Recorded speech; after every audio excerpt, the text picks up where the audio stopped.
Nazaine sengo ya koyeba ete bozali ebele liboso ya ba poste téléviseur na bino pona kolanda émission ezui na yango bande ko balandi émission ezui na pesi bino mbote bisika nyoso ezwami bino petika ete kimi ya nzambe tata eingela o mabota mabino ezali bongo kondongo na République démocratique du Congo pona faire ya miyibi ba oyo bongo bali bongo kolia mbongo ya République démocratique du Congo sans plaignant ndenge bolobaka. Vraiment gouvernement oyo mona mboka Félix Tshilombo ezali pela gouvernement ya ba justice le gouvernement ya ba miyibi oyo pela ba ekonyoko population ba kotongote eloko moko ya malamu te kasi mboka ezali bobele kolela bazali bobele koya opération buka soki ba monye pa baninga lokola ba moni kula na Angola bisika oyo ba chinese bazali bongo komotonga biloko biike bango pa balobitika to buka natina ete tolanda donc Congo eli bobele bilanda Congo nanu ebimisa eloko penza ya bango moko te bango bakendaka koyibe pa baninga pe na sima basala yango penza malamu te tango bato wana babadaki bongo komotongo bango bazalaki wapi tango bazalaki bobele komotongo bango bazalaki wapi bandeko na ngai ezali kopesa passe lelo otlako esalaka toluka ba Jean ya onatra po babenga otrako basalaka to mono ndenge nini bali ko belela bali ko teke biloko ko kata ba masuwa to lakisa bino awa boni lelo bakende buka bandako ya bato batonga tango molai ba hôpital ya liko bikisa bato yango epesi pasi pona nini balingi bobele kolanda bolimbisi bango balingi bobele kolanda kasi bilanda ya bango bizali peza malamu te kasi ezali kondongo ba député balobi bakotika bango te esengeli bapomola bango totala ikula mona mboka jila lingeti bauti boko mosala remise et reprise kasi tata oyo azali kobeta nkimo boye kipe pour la télé États-Unis d'Amérique mana na ngai la kunya dolanga ba condoléances to yoka nanu kilomètre de telo take tumakare ko to boklelo ko lefa pekato tata o asali bongo ko mobimisa nini pe apanzeli ni pe nkanda ya lolengi o kabo ya puissant. Les personnes de la comité stratégique sont là et bona nanga malamu parce que Alingeti ne doit pas tomber seul. Oui, il ne tombe pas, il tombe seul pourquoi? Qu'est-ce que lui a fait à Dieu pour qu'il soit arrêté seul? Ils doivent être tous arrêtés. Je dis bien, tous doivent être arrêtés. La commission là, les comités là, il y en a 9 personnes. Je dis bien 9 personnes. Je dis bien, il y a 9 personnes. On commence. Les directeurs de cabinet du président de la République, ça c'est Guilé Nyembo. Boyekinga Allié Mbongo wana bato bazokabola au jeton il y a Alingete Mbongo présence il se distribue les 13 500 000 qui ont été donnés 2 fois et puis la taxe 1 500 000 tout ça en total 30 millions au baebi sarabino wana.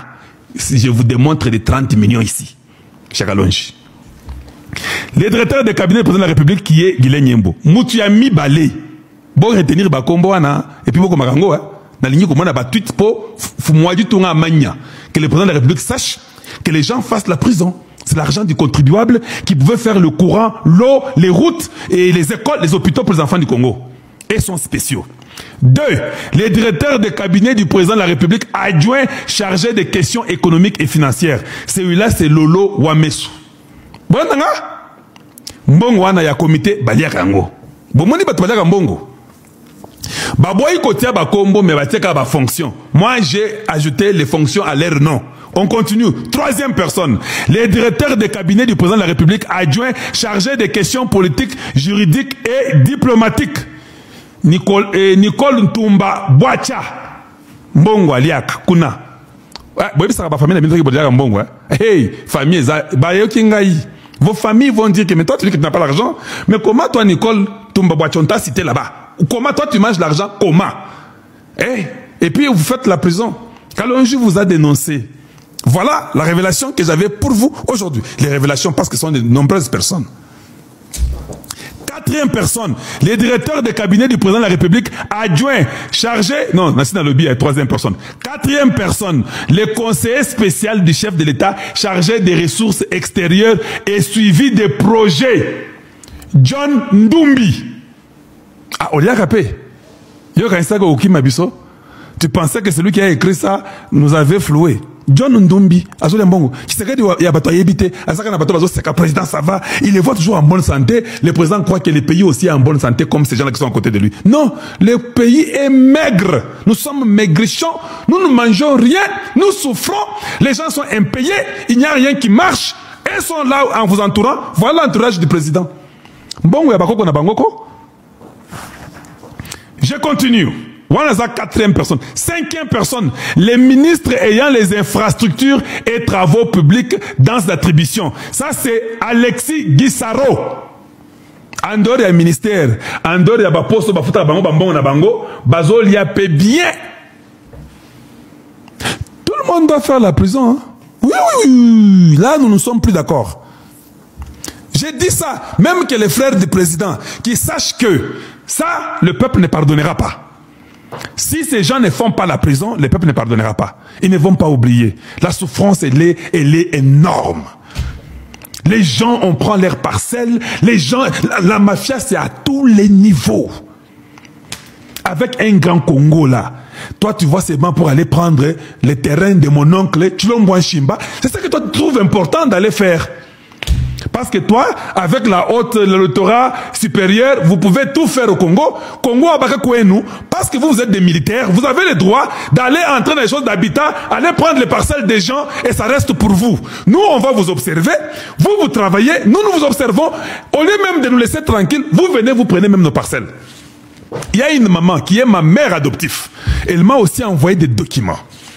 Ma mère adoptive a une parcelle. Son mari, elle est morte. Ça fait plus de ce qui d'années, combien, je ne sais pas. Cette femme veuve-là, elle est à Kinshasa, elle ne vit même pas chez elle. Elle vit dans une maisonnette. Moi, je la visite chaque fois que je suis à Kinshasa. Elle s'appelle moi Kalonge, ou bien moi Moulumba. Parce que son fils s'appelle aussi Moulumba. Elle est veuve. Elle souffre. On l'a fait marcher matin, midi, soir. Moutamba a même tout dit pour qu'on la redonne ses droits. On ne redonne pas les droits à la maman. On l'a fait marcher, on l'a même envoyé une convocation. Je vais vous chercher la convocation, je vais vous la mettre. Permettez-moi que je vous mette la convocation. On a convoqué la maman. Son mari travaillait, c'était un Congolais qui travaillait à Kenya, aux Nations Unies, à Sala, à Poto, à France, partout. Cette dame-là, elle a quitté l'Europe pour rentrer. Son mari est déjà mort.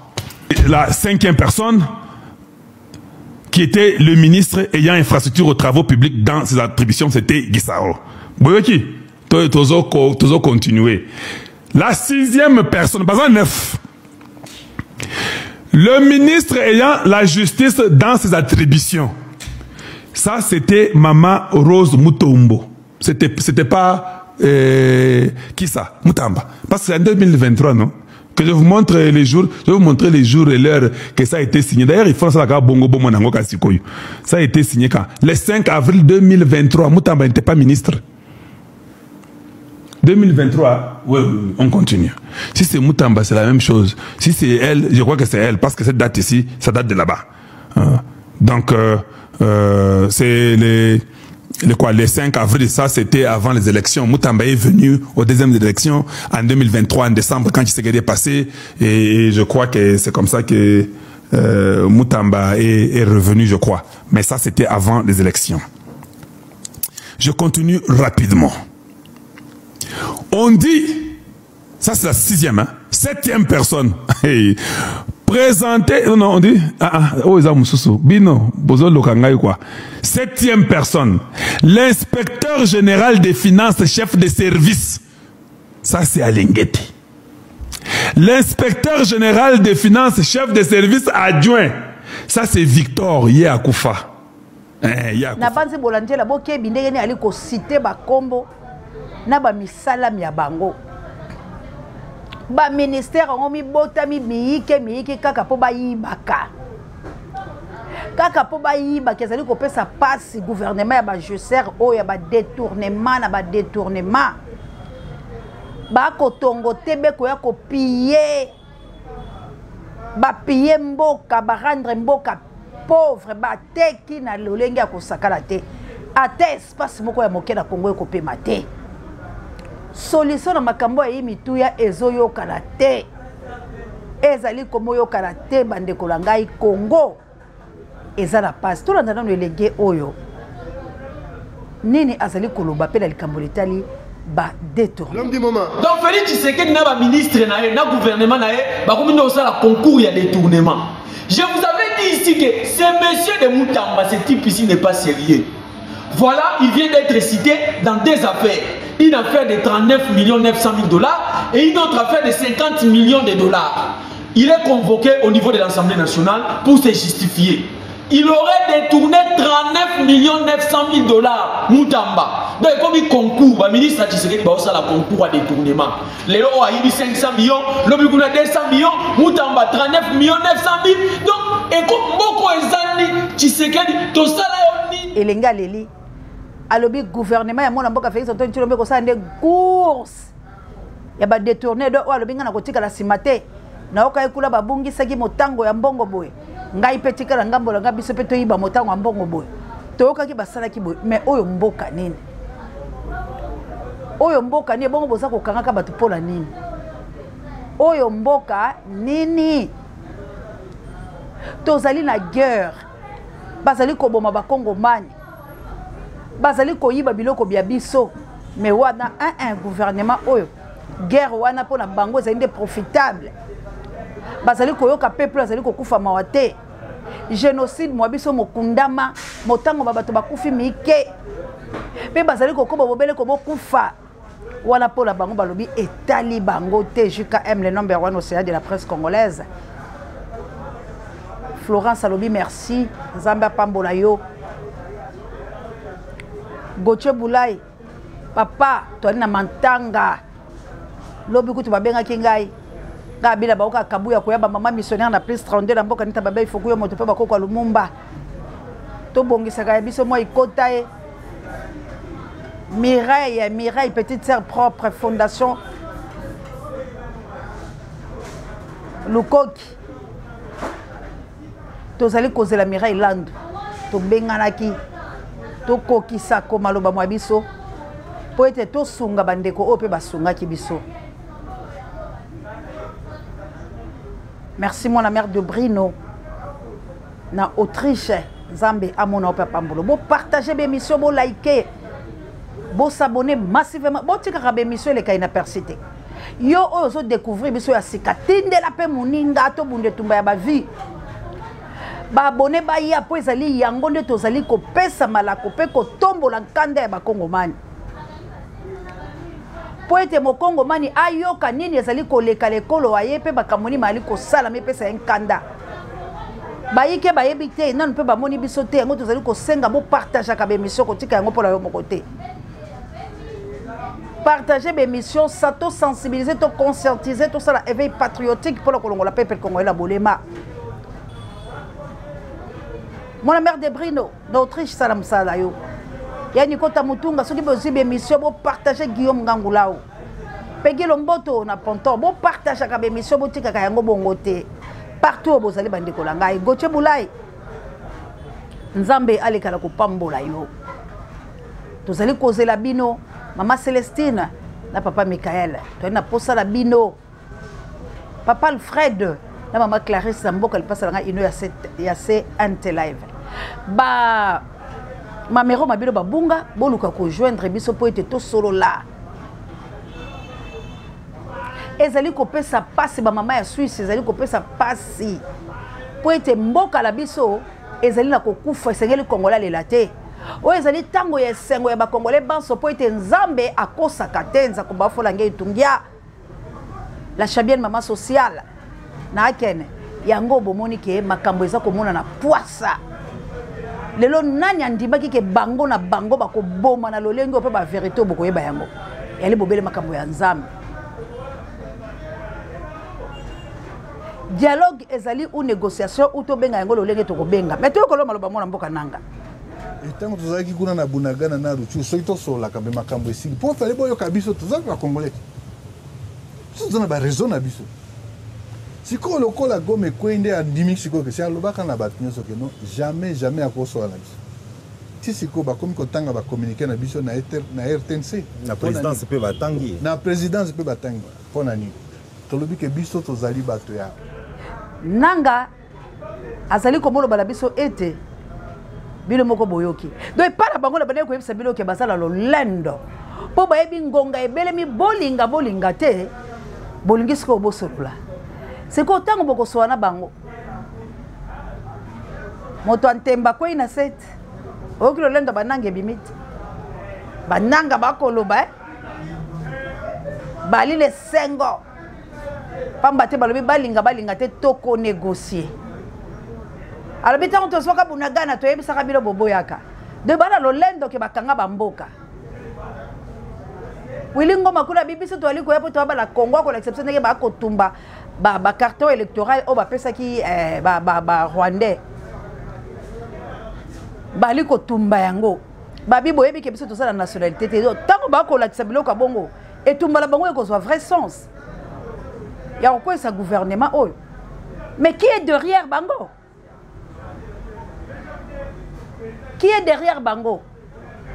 nanga lobi aloba ki ko négocier la biso tete o se manque de Félix hein? Parce que Félix baloba ko sangote. Félix aza sir non na maloba na ye mokoto on dirait ça rappelle sir na ye mokoto. On dirait mi yebi pete na ngala zala ngongao. Pola nini ba pona ki ete. Ba pona ki ete bande ko langai. Aujourd'hui bali pe ko ben saka Martin Fayulu na banga mosusu pas bazo considérer pe Martin Fayulu bali. Qu'il a été élu en 2018. Yango lo moni babenga na Togo, babenga boye parce que baso nga pe bayo ka vina ye. Pop ebimi na poisa yende mutu bapona ki yende mutu bayibaki mapona na ye. Mais ce qu'on kolela la biso des ali tango ba ko kele bisika wana. Ezala pombo ke ezala délivrer. Ezala te po basala ba deal moko inutile. Tolingi mboka la biso zaïrois dans la paix retrouver peuple uni nous sommes zaïrois. En avant fier et plein de dignité. Cette fois-ci, les Congolais ont la dignité là. Cette fois-ci, les Congolais attendent à télé la tête haute, à dresser front à eux, le temps courbé. Cette fois-ci, les Wenda Muntiti wa Congo. Tango ya lève faut être manissa. Ya ngonde biso tolingi sikoyo. Il faut Congolais nous se sentir que je suis libre. Congolais ko za la kaka basaka la kala boyete. Tous ont la bombe systématiquement le 21e siècle. Congolais sont bicate. Ba makambo ezo bima mine ne boy. Tant Congolais so yo kayango. Ezo le belé logote. Mais sous baso comprendre mais sous baso boya.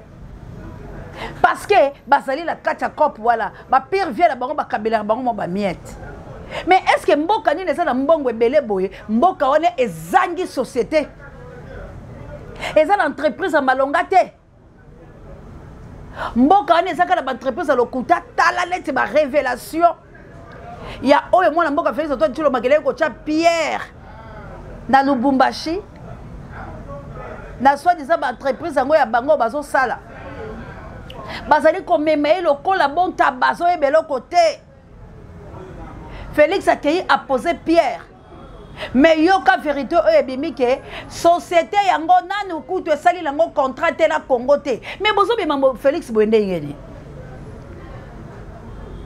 Bon c'est la face à monde kenine. Que Félix ne connaît absolument rien. Pour y pas y bagader ma camboudi et ça la makate. Aïe baka la retard. Alors je suis distrait.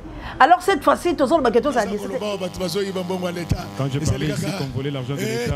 Est-ce que ça n'a pas preuve? Non, est-ce qu'il a les preuves? Vous avez vu comment ils se sont brouillés?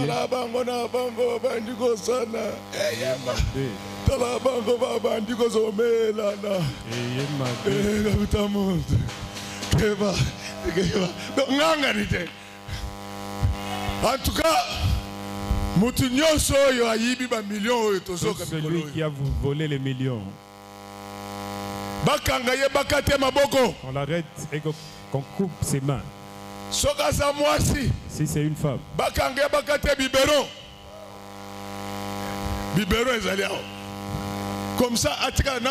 comme ça, il aura un souvenir. C'est pourquoi vous les voyez, des voleurs. bandeko na ngai oyebi ngai yangana te. Est-ce que Godé parle, il a des preuves? Est-ce que si nous arrêtons 3 personnes qui ont volé l'argent, nous allons améliorer le Congo. Vous qui avez volé l'argent, IGF, ministre de la Finance, le ministre des Finances est en train de retourner tout l'argent que vous avez volé. Retournez tout ce que vous avez volé comme argent. Si vous ne le faites pas, je vais vous couper les mains. Vous, les femmes, je vais vous couper les seins. Imaginez-vous que vous avez une maman mouyibi. Donc, c'est-à-dire, on met là. Imagine que tu as une maman voleuse. C'est-à-dire que tu as allaité le vol. C'est pourquoi les prédications n'écoutent pas. Dieu, tous ceux qui volent l'argent du Congo, que tous attrapent des maladies compliquées. Là où ils ont gardé leur argent, qu'une incendie se crée là-bas. Qu'une incendie se crée. S'ils ont gardé ça là-bas, Dieu fait un miracle. De sorte à ce que le nom de cette personne-là devienne Trump. Qu'on change son nom à la banque. Là où Donald Trump est venu, il y a un système. Donald Trump a le système qu'il a pris l'argent de Trump. Il verra les enfants des voleurs. Vous êtes en train de faire ce que les Congolais. Mourir, ne voulez pas mourir. Maintenant, mourrez tous. Est-ce qu'il a des preuves? Je vous avais dit que je m'occupe beaucoup de choses. Eux-mêmes.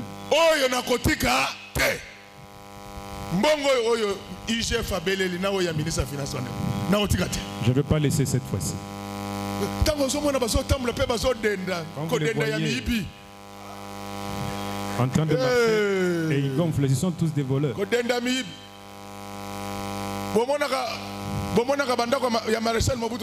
Est-ce que vous voyez les parcelles de Mobutu ici au Congo encore? Tous ces pays ici. Ils se foutent à marcher.